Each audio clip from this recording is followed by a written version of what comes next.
صدري ويسر لي أمري واحلل عقدة من لساني يفقهوا قولي يا فتاه يا عليم يا فتاه يا عليم افتح لنا فتوح العارفين اللهم اجعلنا وأولادنا وأزواجنا وتلاميذنا وأولادنا وأستاذنا وذريتنا وجيراننا وأهل قريتنا من أهل العلم والخير ولا تجعلنا وليهم من أهل الشر والغير اللهم اختم لنا مع الإيمان اللهم اهدم لنا مع الإسلام اللهم اهدم لنا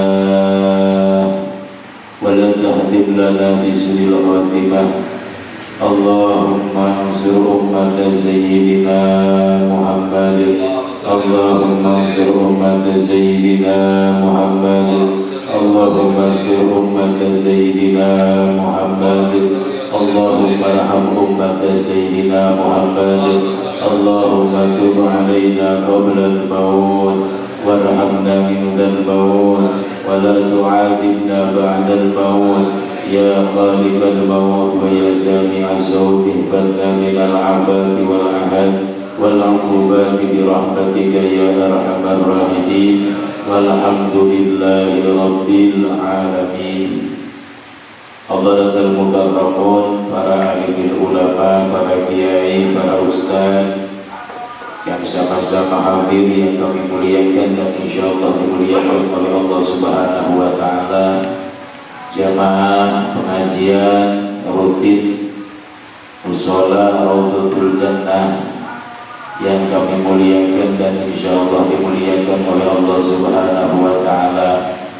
Sebelumnya marilah kita bersama-sama memuja dan memuji syukur kehadiran Allah Subhanahu wa taala yang mana alhamdulillah berkat kudrah, berkah inayah, pertolongan Allah, kita semua pada malam hari ini bisa silaturahmi, bisa berkumpul dalam rangka memenuhi sebagian kewajiban kita kepada Allah Subhanahu wa taala, yaitu kewajiban mencari ilmu. Mudah-mudahan apa yang kita lakukan pada malam hari ini, silaturahmi kita, pengajian kita, kumpulnya kita, menjadikan salah satu asbab, salah satu sababiyah kita semua mendapatkan ridho, barokah, rahmat, maghfirah dari Allah Subhanahu wa taala. Shalawat beserta salam semoga tercurahkan kepada junjungan kita semua, habibana wa nabiyyana Muhammad sallallahu alaihi wasallam, kepada keluarganya, para sahabatnya, para tabi'in, atba' tabi'in, sampailah kepada kita selaku umatnya. Mudah-mudahan termasuk umat yang mendapatkan pengakuan dari Kanjeng Nabi Muhammad sallallahu alaihi wasallam, termasuk umat yang mengaku dan diaku selaku umat Kanjeng Nabi Muhammad sallallahu alaihi wasallam. Karena memang ada orang sebagian yang mengaku umat Kanjeng Nabi tapi tidak diakui oleh Kanjeng Nabi Muhammad sallallahu alaihi wasallam. Lisannya mengaku umat Kanjeng Nabi, dia mengaku umat Kanjeng Nabi, tapi di akhirat tidak mendapatkan respon pengakuan dari Kanjeng Nabi Muhammad sallallahu alaihi wasallam. Ada orang yang ketika di dunianya mengaku umat Kanjeng Nabi, ketika di akhirat nanti dia memanggil Rasulullah, Rasulullah tidak menolak. Rasulullah tidak melihat orang tersebut. Dia manggil Rasulullah, tapi Rasulullah tidak menoleh, bukan tidak kedengaran oleh Rasulullah, tapi Rasulullah justru tidak kenal dengan orang tersebut. Man anta ya akhi, ai anjen saha, kamu itu siapa, kata Rasulullah. Lah saya itu umat panjenengan, saya itu umat Anda ya Rasulullah. Kata Rasul ketika di alam dunia dikatakan Rasulullah itu lebih dekat dengan umatnya. Sekarang kok saya umatnya Anda tidak kenal dengan saya? Rasulullah benar-benar gak kenal. Anda itu siapa? Kamu itu siapa? saya gak kenal dengan Anda, kata Rasulullah. Padahal dia ketika hidup di dunia mengaku umat Kanjeng Nabi Muhammad Sallallahu Alaihi Wasallam. Bahkan lisannya basah dengan mengucapkan ucapan-ucapan pengakuan selaku umat Kanjeng Nabi Muhammad, tapi di akhirat tidak mendapatkan pengakuan umat Kanjeng Nabi Muhammad. Orang seperti apa? Orang yang tidak mendapatkan pengakuan dari Rasulullah Sallallahu Alaihi Wasallam. Kata Rasul, aku tuh akan kenal dengan seseorang, aku akan dekat dengan seseorang, yaitu orang yang mengaku umat Kanjeng Nabi, sekaligus lisannya sering mengucapkan Nabi, lisannya sering memuji Kanjeng Nabi Muhammad Sallallahu Alaihi Wasallam. Yang dalam artian orang yang suka bersolawat kepada Kanjeng Nabi Muhammad Sallallahu Alaihi Wasallam. Ada orang ngaku umat Kanjeng Nabi, saya selaku umat Kanjeng Nabi, orang umat Kanjeng Nabi, tapi lisannya kalau dipakai baca solawat, lisannya meresep baca solawat, bahkan gak mau baca solawat, bahkan membid'ahkan baca solawat. Na'udzubillah wa iyadzubillah. Orang tersebut biarpun ngaku-ngaku umat Kanjeng Nabi, tapi di akhirat tidak akan mendapatkan pengakuan dari Nabi Muhammad Sallallahu Alaihi Wasallam. Pertanyaannya, kita sholawat sehari berapa? Berapa ratus kita sholawat sehari? Hari tadi kita baca sholawat berapa kali? Berapa kali? Waktu sholat. Lah itu sholawat sholat.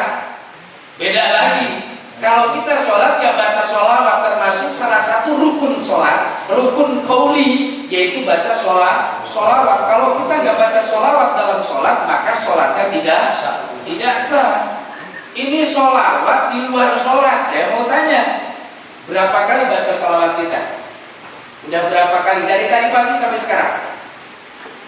Ayo, ada yang 100? Ada? Mana orangnya? Ada yang 10?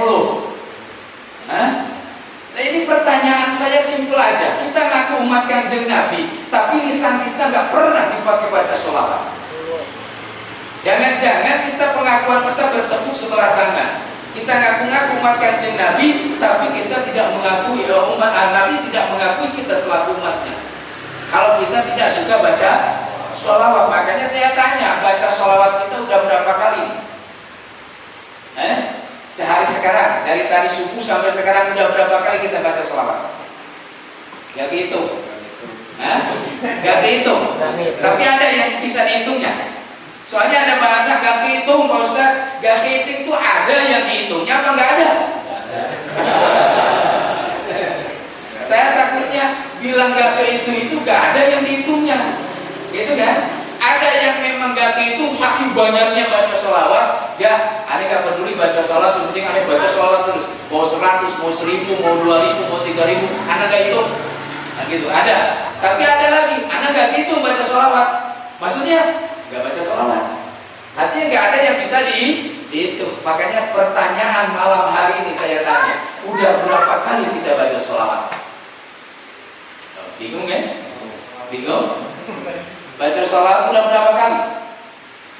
Gak usah yang panjang-panjang, baca sholawat itu yang pendek aja gak apa-apa. Sholawat Jibril gak apa-apa. Sallallahu ala Muhammad, sallallahu alaihi wasallam, sallallahu ala Muhammad, sallallahu alaihi wasallam. Itu sholawat Jibril yang paling pendek. Sholawat Jibril yang paling pendek. Ada lagi, Allahumma sholli ala Sayyidina Muhammad wa ala alihi wa sahbihi wa sallim. Ada. Allahumma sholli ala Sayyidina Muhammad wa ala alihi Sayyidina Muhammad. Itu sholawat-sholawat kalau kita baca, khasiatnya, kalau kita baca, fadilahnya, Masya Allah Pak. Ada lagi, Allahumma sholli ala Sayyidina Muhammad karimil aba wal ummahat. Pernah dengar sholawat itu? Pernah dengar belum? Itu dibaca sholawatnya. Pengen sugih? Pengen sugih enggak? Pengen kaya? Ayam benghar? Nah, sholawatnya telah dibaca. Sholawatnya telah dibaca. Hari keinginan pengen kaya, pengen sugih, ayam benghar, sholawat telah dibaca. pengen anu sholawat tidak pernah dibaca. Sholawat itu pembuka dari seluruh pintu-pintu. Pintu rizki itu pakai sholawat, pintu maghfirah pakai sholawat. Seseorang pengen dimaafkan oleh Allah, seseorang pengen mendapatkan ampunan dari Allah, syaratnya sholawat. Kalau nggak sholawat nggak tembus. Kalau orang-orang dulu tuh kalau masang apa itu? Masang apa nggak tembus tuh? Hongkong. Nggak bakalan tembus Pak kalau nggak pakai baca sholawat. Saya ingatkan sekali lagi, Anda berdoa nggak pakai sholawat nggak gantung, paham nggak gantung? Anda berdoa nggak pakai sholawat nggak nyampe sama Allahnya, nggak tembus sama Allahnya kalau nggak pakai sholawat. Oh jelas-jelas Allah berkata dalam firman-Nya, Innallaha wa malaikatahu yusholluna 'alan nabi ya ayyuhalladzina amanu shallu 'alaihi wa sallimu taslima. Wong malaikat aja sholawat, Allah aja sholawat, membaca sholawat sama Nabi, lah kita umatnya nggak mau baca sholawat, kan lucu. Allah aja baca sholawat, malaikat baca sholawat, lalu siapa? Ente siapa?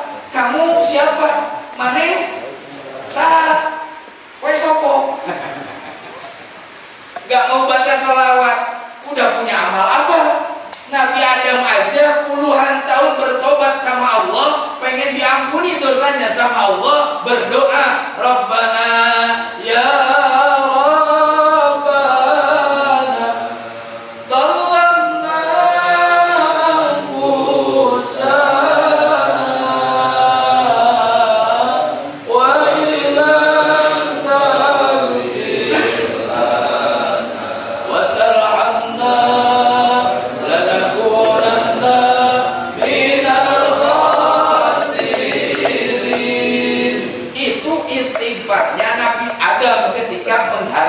ampunan dari Allah.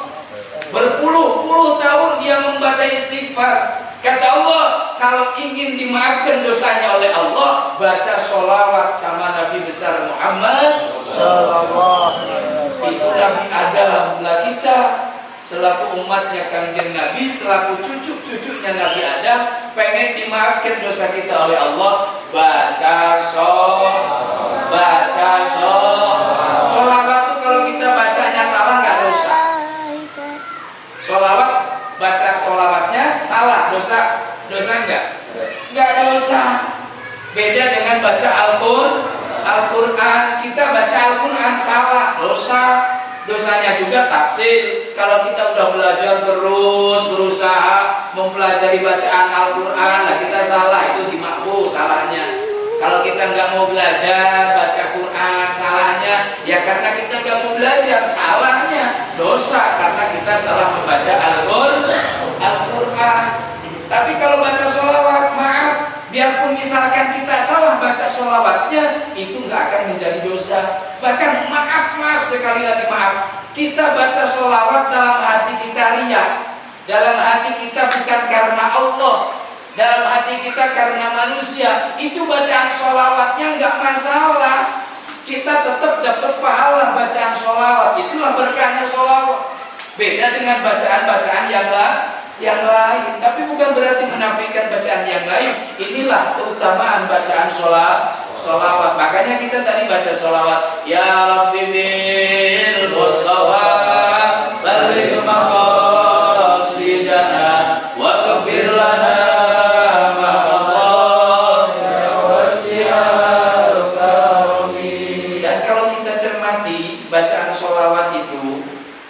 Bacaan sholawat itu sebetulnya kita baca sholawat itu minta sama Allah supaya yang bersholawat itu Allah langsung kepada Kanjeng Nabi.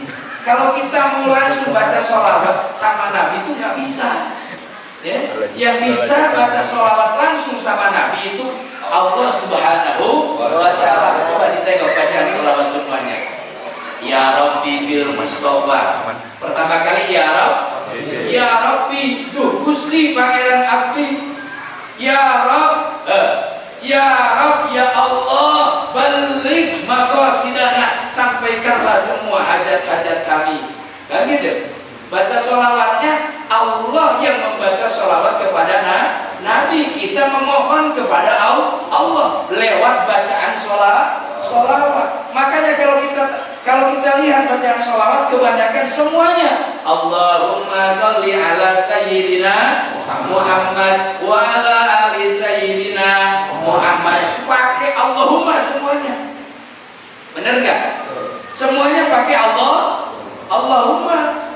Kebanyakan karena memang sholawat kita itu memohon sama Allah supaya Allah membaca sholawat untuk Nabi besar Muhammad Sallallahu Alaihi Wasallam. Nah, ketika kita membaca sholawat 1 kali, Allah membaca sholawat 10 kali untuk kita.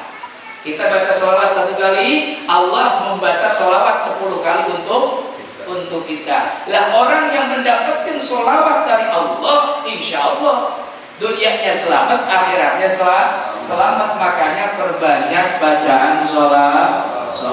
Ada sholawat syifa. Sholawat syifa itu sholawat obat hati, sholawat penyakit badan, penyakit rohani, penyakit dalam. Itu sholawat bisa menjadi bisa menjadi obat penawar segala penyakit. Apa sholawat syifanya? Apa enggak? Sholawat syifa apa? Yang mana? Allahumma sholli ala sayyidina Muhammadin tibil qulubi wa dawaiha wa afiyatil abdani wa shifaiha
bisa digunakan kalau kita sakit, panas, meriang, ya. Sakit panas, meriangan, apa penyakit-penyakit itu. Kalau kita biasa penyakit yang enggak apa yang sepele-sepele apa yang berat-berat tidak? Covid. Sakit gigi gitu kan. Sakit gigi yang berat paling gak punya uang. Covid. Penyakit yang paling berat, penyakit gak punya uang. Kalau Pak DKI bilang itu penyakit penyempitan pembuluh dompet. Parah dompetnya. Penyakit pembuluh dompet. Itu sholawat itu dibaca, ya, supaya hati kita sehat, ruh kita sehat, badan kita sehat. Memang kalau yang namanya penyakit itu, ya, yang namanya hidup itu ada kalanya kita sehat, ada kalanya kita sakit. Benar nggak? Ada yang sehat terus kalau pernah sakit, ada nggak? Ada. Siapa? Firaun. Tunjukkan sama saya orangnya. Yang nggak pernah sakit sehat terus, ada nggak? Nggak ada, Pak. Yang namanya manusia itu pasti ada kalanya sehat, ada kalanya sakit. Cuma kalau pas kena penyakit kita ngeluh, seakan-akan hidup kita itu sakit, terus padahal sakitnya baru aja, baru sekarang kita sakit kan gitu. Sakit dan sehatnya banyak. sakitnya. Ya, makanya kalau orang dikasih penyakit sama Allah kadang belum siap. Tapi kalau orang dikasih sehat, siap nggak? Siap nggak? Dikasih sehat, siap nggak? Siap semua kalau dikasih sehat. Kalau dikasih penyakit, siap nggak? Siap nggak? Oh, siap nggak siap? Siap nggak siap? Harus siap. Karena itu termasuk tadi itu sunatullah, itu ketentuan Allah. Ada bahagia, ada sedih, ada nangis, ada tertawa, kan gitu. Ada kalanya kita punya uang, ada kalanya tidak punya uang, ada kalanya sakit, ada kalanya sehat. Itulah kehidupan. Dan kita harus bisa menerima itu semuanya. Ya, makanya saya kemarin nggak bisa hadir karena saya sakit. Tapi alhamdulillah, ya alhamdulillah sakitnya nggak lama-lama, cuma 3 hari. Cuma 3 hari. Dan kalau kita tafakur lagi, kalau kita mau berpikir lagi tafakur, kita dikasih sakit itu intinya Allah suruh istirahat. Ya, Allah suruh istirahat. Gak usah gimana-gimana, Allah sayang sama kita. Kita dikasih penyakit, Allah suruh kita istirahat. Udah lu, capek lu, istirahat lu. Enak gak disuruh istirahat? Enak gak? Disuruh istirahat enak gak? Orang sakit itu sebetulnya disuruh istirahat. Dikasih sakit kok arah, dikasih sakit kok ngarasula. Apa ngarasula? Kerasulo. Bahasa Jawa, kalau bahasa Sunda kerasula. Kalau bahasa Indonesianya apa? Pisau. Nah itu. Ketika kita sakit itu disuruh istirahat. Makanya gunakan kenikmatan yang diberikan oleh Allah. Sesuatu apapun yang diberikan oleh Allah itu bisa menjadi suatu kenikmatan ketika kita bisa memanfaatkan, ketika kita bisa menerima apa yang telah dikehendaki oleh Allah Subhanahu wa Ta'ala. Ya, kita teruskan pembahasan kita. Tapi sebelumnya ini bulan Safar nih ya. Ini bulan Safar. Nanti ada Rebo terakhir itu dinamakan Rebo apa? Rebo Kasan. Rebo Kasan itu dalam kaulnya sebagian para ulama ya dikatakan dalam Rebo Kasan itu Allah menurunkan ribuan penyakit. Allah menurunkan ribuan penyakit. Makanya kita disunatkan pada hari itu sholat sunat daf'il balak. Sholat sunat 2 rakaat yang niatnya untuk menolak balak ya, supaya kita dijauhkan dari penyakit-penyakit yang diturunkan oleh Allah Subhanahu wa Ta'ala. Kita meminta sama Allah Subhanahu wa Ta'ala supaya kita dijauhkan dari balak, baik balak yang besar ataupun balak yang kecil. Nah, ini doa bulan Safar, kita baca sama-sama. Sudah ada yang pernah baca doa bulan Safar? Belum? Ikutin. Bismillahirrahmanirrahim. Allahumma salli ala sayyidina Muhammad abdika wa rasulika nabiyil ummi wa ala alihi wa barik wa sallim. Allahumma inni a'udzu bika min syarri hadha syahri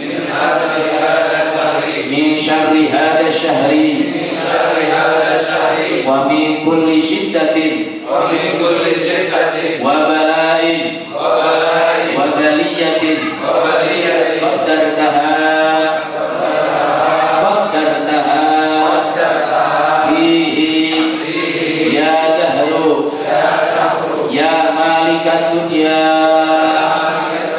wal akhirati ya alimu bima kana wa ma yakunu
hurmatiha bi hurmatil abrari wal akhyari bi rahmatika ya azizu ya ghaffaru ya karimu ya sattar bi rahmatika ya arhamar rahimin. Allahumma ya syadidal quwwat wa ya syadidal mihal ya azizu dallat bi'izzatika jami'u khalqika ikfini an jami'i khalqika ya muhsinu ya mujammilu ya mutafaddilu ya mun'imu ya mukrimu ya man la ilaha illa anta bi rahmatika ya arhamar rahimin. Wa sallallahu ala sayyidina Muhammadin wa ala alihi wa sallam walhamdulillahi rabbil alamin. Semoga dengan doa barusan yang kita baca, mudah-mudahan kita semua dihindarkan oleh Allah Subhanahu wa taala dari segala penyakit yang diturunkan di hari Rebo Mekasan atau hari Rebo terakhir bulan Syawal.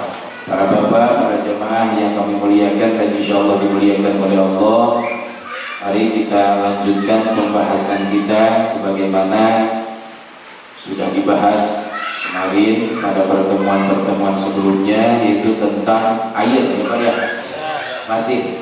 Masih apa? Air ada berapa? Air yang bisa dipakai sesuci? 7 ya. Masih hafal berarti ada tuh 7. Air sumur, air hujan, air laut, air sungai, air ibun, air es, air sumberan atau air nyusu itu 7. Macam hewan itu ada 2. Ada hewan yang darahnya mengalir, ada hewan yang darahnya tidak mengalir. Contoh darah hewan yang mengalir, sapi mengalir nggak? Mengalir. Ayam mengalir nggak? Terus kebo, kucing mengalir nggak? Kucing mengalir. Ada yang nggak mengalir. Contoh tikus, terus kodok itu nggak mengalir. Kenapa dibilang diperinci ditafsir seperti itu? Sebab nanti pengaruh bangkainya itu bisa jadi pengaruh. Kalau hewan yang darahnya mengalir itu bangkainya najis. Ya, beda dengan bangkainya hewan yang darahnya tidak mengalir. Cuma ketika ada bangkai tikus, ini bangkai tikus ini darahnya ngalir enggak? Enggak kan? Darahnya ngalir enggak? Ayo. Darahnya ngalir enggak? Masuk ke dalam sumur. Najis enggak sumurnya? Hah? Bangkai tikus masuk ke dalam sumur. Najis enggak airnya? Ada yang enggak, ada yang tidak. Ada yang enggak, ada yang tidak, ada yang najis. Nah ini kalau ada air lebih dari 1 bulan atau 2 bulan, airnya lebih dari 2 bulan, kemasukan najis, belum tentu jadi najis. Kita tunggu dulu. Setelah kejatuhan bangkai tikus, tunggu dulu ada yang berubah nggak dengan air tersebut. Kalau sifat airnya berubah, misalkan warnanya jadi berubah, atau enggak warna terus, atau baunya, kebanyakan baunya berubah, atau rasanya berubah, salah satu sifatnya aja berubah, nggak usah tiga-tiganya. Misalkan baunya aja, oh jadi berubah. Setelah kejatuhan bangkai tikus jadi berubah nih, jadi berubah agak-agak bau, bau bangkai. Kalau udah bau bangkai berarti sifat air berubah. Kalau sifat air berubah berarti itu air jadi air muta najis, gak bisa dipakai sesuci. Nah terus gimana? Lah yang kayak gimana? Caranya supaya airnya bersih lagi ada beberapa alternatif. Yang pertama dengan cara menguras. Jadi sumurnya kita kur.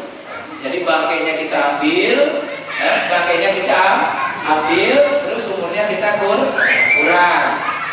Insya Allah tuh baunya hilang. Ada yang kedua, alternatif kedua, air sumurnya ditambah volumenya. Volume airnya ditambah. Dari atas ditambah, dikasih air terus supaya jadi sifat baunya itu jadi hilang. Atau yang ketiga didiemin. Didiem, terus antep lah, nengke wae. Ya. Bahasa Jawanya kan, nengke wae, rasa dikapak-kapake, nengke wae, diam aja. Nah gitu. Dengan sendirinya bisa normal lagi nggak? Bisa. Lama-kelamaan bisa normal lagi, cuma itu waktunya agak lama. Ya, waktunya agak lama. Kita ambil najisnya, kita kuras atau kita diamkan atau kita tambahan volume. Kalau airnya sudah berubah, sudah normal lagi, baunya sudah nggak ada, rasanya udah normal, warnanya udah normal kembali, yang tadinya cair muta najis jadi kembali suci dan mensucikan. Paham ya Pak ya? Paham nggak? Jadi kalau kejatuhan perkara najis, bangkai itu kan najis. Kalau kejatuhan najis, nggak langsung najis kalau airnya lebih dari 2 ulah kecuali berubah, kecuali berubah sifatnya, sifat air tersebut baru jadi najis. Kalau ada air banyak lebih dari 2 ulah, kejatuhan barang nggak najis, misalkan kejatuhan daun, kejatuhan pohon. Terus ada yang berubah, najis gak airnya? Jadi najis gak? Enggak. Soalnya itu kejatuhannya bukan dengan barang yang najis, tapi barang yang halal yang gak najis, itu gak apa-apa. Ya, itu boleh suci dan bisa mensucikan. Paham ya Pak ya? Paham gak? Terus kalau air sumur yang tadinya kejatuhan bangkai tikus nih, baunya udah gak ada, cuma ada bulu-bulunya. Pas kita pakai nih airnya, ada kepala tikusnya. Tapi baunya udah gak ada, warnanya udah normal, rasanya udah normal, udah sifat airnya gak berubah. Cuma pas kita mandi ada bulu-bulunya, najis gak? Najis gak? Soalnya ada nih, ya warnanya udah normal, terus rasanya udah normal, baunya udah normal, tapi ada bulu-bulunya nih Ustaz. Najis kan nih? Ya gak najis, gak ngaruh. Ya, cuma gak tega aja gitu ya. Malu. Ya cuma gak tega aja. Kalau najis tuh gak najis, udah suci. Pokoknya kalau warnanya, rasanya, baunya udah normal, udah berarti suci dan mensucikan. Itu masalah air udah deal belum? Udah deal? Ada pertanyaan lagi terakhir sebelum kita sama wudu nih. Siapa tahu ada pertanyaan yang lain untuk masalah air? Gak ada? Ada? Ada? Ya. Kalau air tersebut terisi ikan, kira-kira ikan itu lanjut tidak? Gimana? Ikan. Ada ikannya. Ya. Terus ikan emas. Terus kita Buat wudu nggak masalah. Nggak masalah. Asalkan air itu banyak. Kalau airnya lebih dari 2 bulan, biarpun ada gurame di situ, kita punya kolam besar. Ada gurame, ada lele, ada patin gitu kan. Kita wudu di atasnya, nggak masalah. Ya, nggak masalah. Bangkai ikan najis gak? Enggak.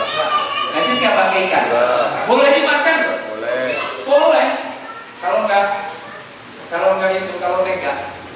Ya. Kalau kitanya tega ya makan, nggak boleh, nggak apa-apa, nggak masalah. Soalnya nggak najis kalau kitanya tega. Kalau nggak tega mah jangan.